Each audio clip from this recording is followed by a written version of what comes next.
बिस्मिल्लाहिर्रहमानिर्रहीम। अस्सलाम वालेकुम दोस्तों, मैं हूं शाहिद नईम। एलएलबी पार्ट 1 के सेमेस्टर 1 के सब्जेक्ट आईसीटी की एक नई वीडियो के साथ हाजिर खिदमत हैं। दोस्तों, आज की वीडियो का मौजू है सेंट्रल प्रोसेसिंग यूनिट क्या होता है, उसके कंपोनेंट्स क्या होते हैं और उनका काम क्या होता है। तो आज हम बहुत इसको डिटेल में डिस्कस करेंगे। तो इससे पहले कि हम अपनी वीडियो का आगाज़ करें, तमाम वो दोस्त जो इस चैनल पे नए हैं उनसे गुजारिश है कि अगर अभी तक आपने हमारे चैनल को सब्सक्राइब नहीं किया तो चैनल को सब्सक्राइब कर लीजिए और उसके साथ नज़र आने वाली बेल के आइकन पर क्लिक करना मत भूलें। इससे ही होगा कि हमारा एक लॉन्ग टर्म रिलेशनशिप इस्टेब्लिश हो जाएगा। जब भी हम कोई नई वीडियो अपलोड करेंगे आपको उसका नोटिफिकेशन मिलेगा और आप उससे भरपूर फ़ायदा हासिल करेंगे। अब बगैर ताखीर के चलते हैं कंप्यूटर की स्क्रीन पर और आज की वीडियो का आगाज़ करते हैं।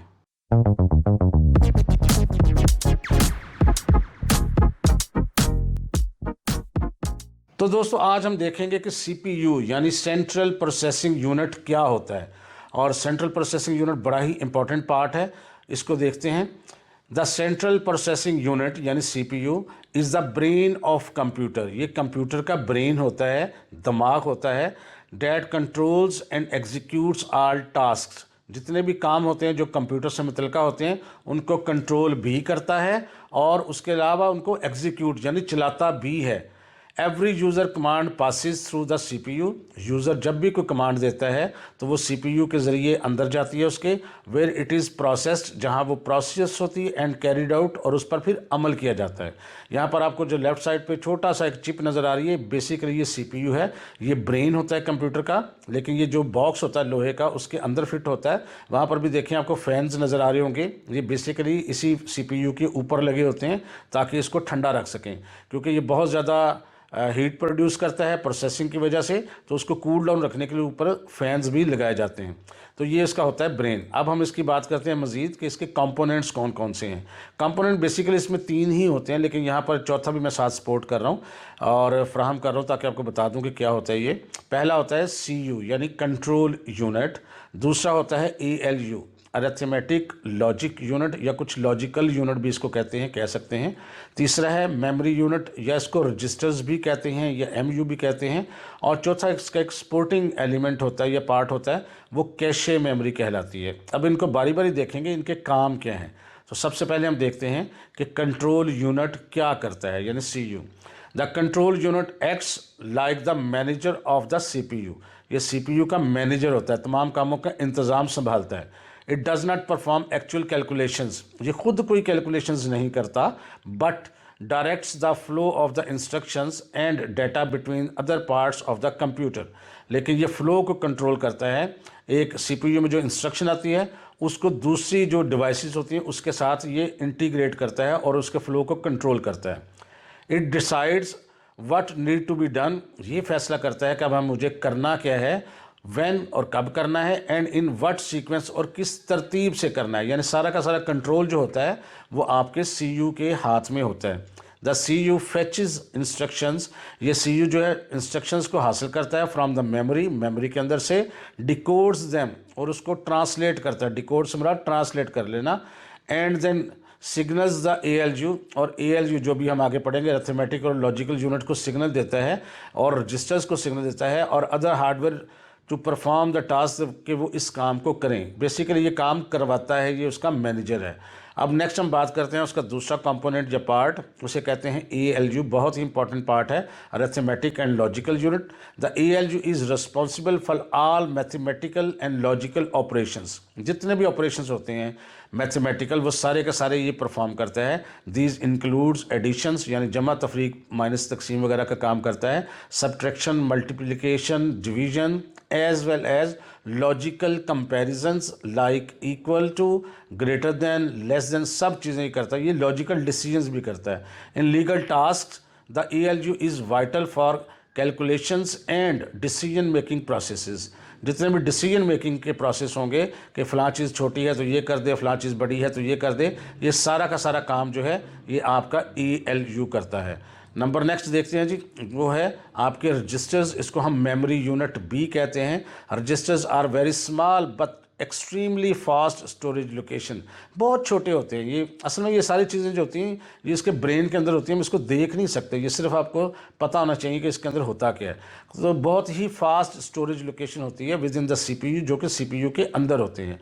दे होल्ड डाटा, डाटा उनके अंदर स्टोर होता है। इंस्ट्रक्शंस और मेमोरी एड्रेसेस, इसमें डाटा स्टोर होता है, इंस्ट्रक्शन स्टोर होती हैं, मेमोरी के एड्रेस स्टोर होते हैं। That the CPU need immediately, जहाँ जिसको CPU को बार बार ज़रूरत पड़ती है, फ़ौरन ज़रूरत पड़ती है, वो इसके अंदर वो उसको स्टोर कर लेता है। Without registers the CPU would have to constantly access slower memory like RAM. अगर ये ना हो तो CPU को बार बार रैम की तरफ रजू करना पड़े, जो क्या है थोड़ी सी स्लो है उसकी निस्बत मेमोरी, और फिर टाइम ज़्यादा कंज्यूम होगा और कंप्यूटर की स्पीड स्लो हो जाएगी, which would reduce the efficiency, और इसकी एफिशिएंसी भी कम हो जाएगी। तो ये 3 पार्ट्स है, याद रखने। चौथा जो हम बात करने लगे हैं वो है कैशे मेमोरी। ये सपोर्टिंग कंपोनेंट है और बाज़ कंप्यूटर्स में ये हो भी सकता है, बाज़ में नहीं भी हो सकता है, लेकिन नॉर्मली अब ये होता है। तो cache memory is a high speed memory located close to the inside the CPU। बाज़ औक़ात ये CPU के साथ लगी होती है और बाज़ औक़ात CPU के अंदर भी आती है, इसको कहते हैं कैशे मेमोरी। और ये भी हाई स्पीड मेमोरी है, ये भी रजिस्टर्स की तरह ही होती है, लेकिन ये भी हाई स्पीड मेमोरी है। It stores frequently use instructions and data, ये जो बार बार डाटा इस्तेमाल होता है, फ्रीक्वेंटली जो इस्तेमाल होता है या इंस्ट्रक्शंस जो होती हैं इस्तेमाल, उनको स्टोर कर लेता है, so that the CPU does not have to fetch them repeatedly from slower memory, main memory RAM, यानी कि उसको बार बार रैम की तरफ रजू ना करना पड़े CPU को, तो उसके पास डाटा स्टोर है। ये तकरीबन रजिस्टर्स वाला काम ही है, तो ये उसकी स्पीड को बढ़ाता है, एफिशिएंसी को बढ़ाता है। This improves processing speed and system performance, तो ये क्या करता है, सिस्टम यानी कंप्यूटर की परफॉर्मेंस और स्पीड को बेहतर करता है, बढ़ाता है। अब हम बात करते हैं एक छोटी सी और इसी से मुतल्लिका टॉपिक है, the fetch decode execute cycle. ये फैच डिकोड एग्जीक्यूट साइकिल क्या होता है? The CPU works through a systematic cycle known as fetch decode execute cycle. तो सिस्टम जो होता है आपका वो एक साइकिल पर काम करता है, उसमें क्या क्या चीज़ें हैं, फैच करना, डिकोड करना और फिर एग्जीक्यूट करना, इसको कहते हैं fetch decode execute cycle, which repeats billions of time पर सेकेंड, यानी 1 सेकंड के अंदर बिलियन ऑफ टाइम्स ये रिपीट करता है और हमें हमारे अकल से भी ज़्यादा तेज़ चलता है ये।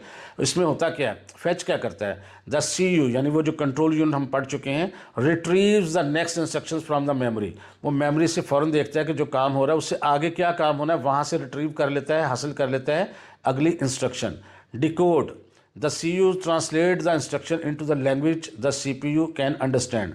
CPU चूँकि बिजली से चलता है, वो सिर्फ उसकी मशीन लैंग्वेज होती है जो 0 और 1 की लैंग्वेज होती है, तो वो क्या करता है, पहले इंस्ट्रक्शन लेता है मेमोरी से और उसको जल्दी से डिकोड कर देता है, यानी ट्रांसलेट कर देता है उस ज़ुबान में जो आपका कंप्यूटर समझता है। और फिर क्या होता है, तीसरा मरहला एग्जीक्यूट यानी चलाना।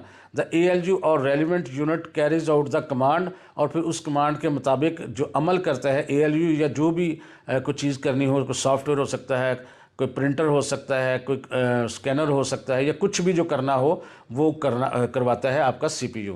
तो ये जो प्रोसेस है ये कहलाता है the fetch decode execute cycle. इसको भी आपने याद रखना है, नोट आ सकता है। तो मैं उम्मीद करता हूँ आपको समझ आ गई होगी कि कंप्यूटर का ब्रेन यानी CPU होता क्या है, उसके पार्ट्स कितने हैं और हर पार्ट का काम क्या है, और ये सारी चीज़ें जो हैं आपकी इंपॉर्टेंट हैं, इसको आपने याद रखना है। फिर भी अगर जहन में कोई क्वेश्चन आए तो कमेंट करके पूछें, हम इंशाल्लाह ताला रिप्लाई भी करेंगे। अगर आपको ये वीडियो अच्छी लगी है और आप समझते हैं इसमें से कुछ आपने नया ज़रूर सीखा होगा, उम्मीद है मुझे, और अगर आपने इसको सीखा है तो इसको लाइक भी कीजिए और शेयर भी कीजिए। इंशाल्लाह ताला दोबारा मुलाकात होगी कुछ नई चीज़ों के साथ, तब तक के लिए इजाज़त दीजिए। अल्लाह हाफिज़।